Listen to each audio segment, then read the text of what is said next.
Famous है। हमारा इकलौता ऐसा शहर है जो गुटखे के लिए फेमस है। और आप लोग को लग रहा होगा सब खाते, मैं नहीं खाता भाई। दिल्ली वाले जज करते कि हर्ष गुजराल गुटखा खाता होगा, ऐसा नहीं होता। नहीं खाता भाई, मैं नहीं, मुझे उसका स्वाद पसंद नहीं है। मैं मानिक चंद खाता हूं, मुझे वो ठीक लगता है। और गुटखा हमारी फैमिली में कोई नहीं खाता, मम्मी और छोटी बहन को छोड़ के। हाँ, मम्मी तो शौकिया खा रही है और छोटी बहन अभी गोद में तो दूध में डाल के देते सेरेलैक की जगह। अंकल आप विश्वास करो, हम सेरेलैक में, हमारे वहां का पौष्टिक आहार है गुटखा। हमारे वहां के बड़े बड़े डॉक्टर रिकमेंड कर रहे हैं कि खाओ। हाँ, हमारी एक भाभी थी, वो 3 महीने प्रेग्नेंट थी, तो डॉक्टर के पास गई कि डॉक्टर साहब बच्चा मुझे गोरा चाहिए। तो डॉक्टर ने कहा कोई नहीं, हो जाएगा, टेंशन की क्या बात है, आप केसर खाओ। भाभी घर आई, भाभी ने टीवी पे ऐड देखा, अजय देवगन का ऐड था, विमल पान मसाला दाने दाने में केसर। उसके बाद जो भाभी ने लग के खाया भाई साहब, किसी को नहीं बता रही, रात को गर्म दूध के साथ 2 पुड़िया खींच जा रही हैं। घर में पिज्जा आ रहा है, बाकी लोग चिली फ्लेक्स डाल रहे हैं, भाभी पुड़िया ऐसे। अभी लड़का हुआ है उनका, 6 महीने बाद देखो गोरा काला तो सब भगवान के ऊपर होता है। ऐसा चितकबरा लौंडा पैदा, कोई नहीं उठा रहा उसको। डॉक्टर और नर्स भी क्लिप से लेके आए उठा के से कि ये किस पे चला गए। उनकी सास डांट रही, बाहुरानी किस पे चले गए, इसको देखो ही किस पे चला गया। हमारे घर पे तो कोई ऐसा नहीं। भाभी रोड़ी कह रही है अजय देवगन भाई चला गया, मुझे लग रहा है वही उठाएगा इसको आके। मैं ना 3 बहनों के बाद पैदा हुआ, मैं इसीलिए इस टाइप का हूँ। हाँ, 3 बहनों के बाद अगर आप पैदा होते हो ना, तो मतलब काफी प्रेशर होता है घर में, लेडीज बहुत ज्यादा हो जाती है। माँ हो गई तब दादी भी हुआ करती थी। हाँ, लेकिन बहुत ज्यादा होते हैं, मतलब हाँ सही में, मतलब उसके मतलब क्या होता है ना, टीवी जो होता है ना उस पर आपका कोई कंट्रोल नहीं होता। आप देखो है, क्योंकि घर की जो औरतें हैं ना, इनको कलेश देखना है टीवी पे। इनको दिन भर करना कलेश है, और रात को जिस चैनल पे रोना चल रहा होता है ना, ये पहुंच जाती है वहां पे और रोने लगती हैं। आपको पता है, आपको पता होगा आंटी जी। नहीं, ये नहीं कलेश वाली बात नहीं, वो तो मैं समझ रहा हूँ, कलेश तो बैठा हुआ आपके बगल में, ऐसी कोई बात नहीं।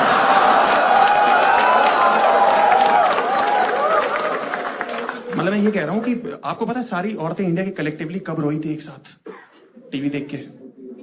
अरे देखो, मिहिर मरा था भाई साहब, सारी रो रही थी और हम छोटे थे उस समय, हमें तो पता भी नहीं था। हम स्कूल से घर पहुंचे, मम्मी खाना खाना, घर पे मातम मना हुआ है। सारी औरतें आए, चला गया चला गया चला गया चला गया चला गया।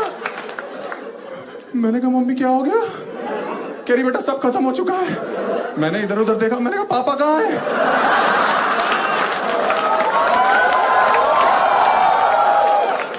कह रही वो तो सब्जी लेने गए।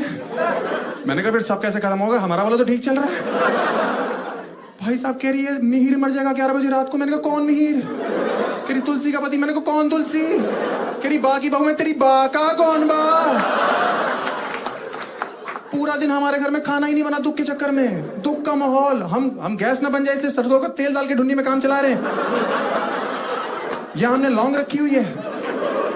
रात को जब 11 बजे शोर सुनाई दिया ना, तब मुझे पता लगा टीवी पे, ओहो ये मर चुका भाई। उस समय हमारा कुत्ता रो रहा है। मेरी माँ कह रही इसको मिहिर दिखाई दे रहा है। मैं तो पागल हो गई हो क्या? और 16 घंटे से भूखा इसलिए रो रहा है वो। अगले दिन सुबह उठे भाई साहब, रात भर भूखे सो रहे हैं। अगले दिन सुबह उठे, मैंने कहा मम्मी नाश्ता। कह रही तुझे भूख भी कैसे लग सकती है? मैंने कहा क्यों? कह रहे तूने कभी सोचा आगे चल के तुलसी का क्या होगा?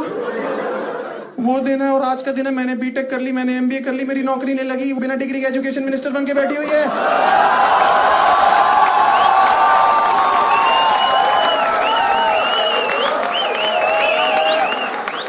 उसको हमारा ध्यान रखना चाहिए। और वो मिहिर जिसके चक्कर में एक दिन का व्रत रखा था, वो ऑल्ट बालाजी में सिडक्टिव सीन्स करने में लगा हुआ है।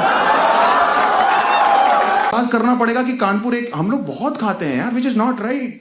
और हम लोग खाते हैं और सड़कों पे थूकते हैं, अपने देश की सड़कें गंदी कर रहे हैं वहां पे, विच इज वेरी बैड। आप लोग मानते हो बात? Of course. और हम लोग इतना थूकते कि कानपुर में एक दिन मैं गाड़ी चला रहा था, वो कानपुर का गूगल मैप खाली सड़कों में भी लाल दिखाता रहता है।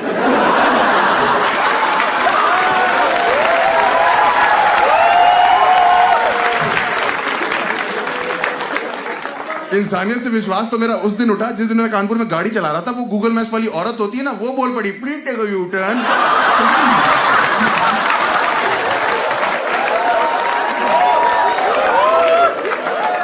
इसको कौन दे रहा अंदर बिठा के? बाद में पता लगा ये और सिरी बहनें हैं अंदर, ये चाची ताई की लड़कियां दोनों खा रही हैं। हाँ, क्योंकि जब पहली बार आईफोन खरीदा हर्ष गुजराल ने वहां पे कानपुर में, बड़े खुश हैं। और इंजीनियर लौंडे जो होते हैं उनकी आदत होती है सिरी से मजे लेते हैं। हमारा काम है, जब पहली बार आईफोन खरीदा मैंने बोला सिरी को, मैंने कहा Siri I want to fuck you. कह रही अभी 1 घंटा मारेंगे ना, ये फक वक वाली सारी रंगबाजी निकल जाएगी। कौन खिला रहा है इनको वहां पे यार? हम लोग बड़े परेशान हैं वहां पे। रियलिटी शोज देखते हो? रियलिटी शोज देखते हो? छोड़ दो, क्योंकि रियलिटी शो सार्वजनिक चूतिया काट रहे हैं सबका। हाँ, क्योंकि देखो इंडिया में इतना गरीब है नहीं जितना डांस इंडिया डांस के एक सीजन में आ रहा है। भाई साहब कितनी भज्जर गरीबी आ रही है उसमें। आप भाई साहब आपने देखी है? आपने तो रिलेट भी करी होगी मुझे लग रहा है।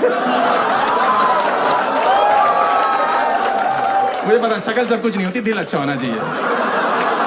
मुंह बहन चो लौंडे का गिलहरी जैसा हो, कोई दिक्कत नहीं है भाई। कितनी गरीबी आ रही है यार उसमें, भज्जर गरीबी यार। और आपके पेरेंट्स उसको देख के इमोशनल होते हैं। मैम आप देख के इमोशनल होते हो? मेरी माँ तो मुझे पीछे से मुक्के मारने लगती है, बहुत मुक्के मारती कि देख वो कितना गरीब है। उसके फादर रिक्शा चलाते हैं, वो कहां से कहां तक पहुंच गए। अरे उसके पापा लेके गए होंगे वहां से वहां तक रिक्शे पे।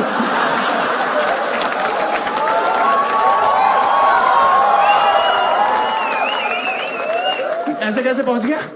हमारे बाप भी तो वकील है, हम 2 बार जेल जा चुके, आपने तो अभी तारीफ नहीं करी कि पापा के काम में हाथ बटा रहा है, उनको बिजनेस ला के दे रहा है।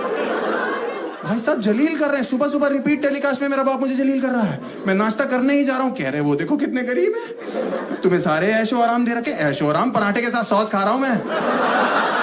लक्ष्मी नगर के ट्रिपल शेयरिंग पीजी में इससे अच्छा खाना मिलता है। समझ में आई? कौन से ऐशो आराम की बात कर रहे हैं भाई ये आदमी? कौन से 3 बहनों के बाद मुझे निकाल दिया। इतने प्रेशर में जिए हैं, जब देखो बहनों की शादी, बहनों की शादी, बहनों की शादी। मुझे तो कभी कभी डर लगता है मेरी एक बहन 6 शादियां करेगी क्या? गरीबी की रेखा क्या इस बार रहा हूं, या थोड़ा सा इस पार आ जाता था, जरा सा इस पार आता था, मेरा बाप सामने जा जाता, बहनों की शादी करनी। मैंने कहा जा रहा हूं यार उस पार, यही रहता हूं मैं।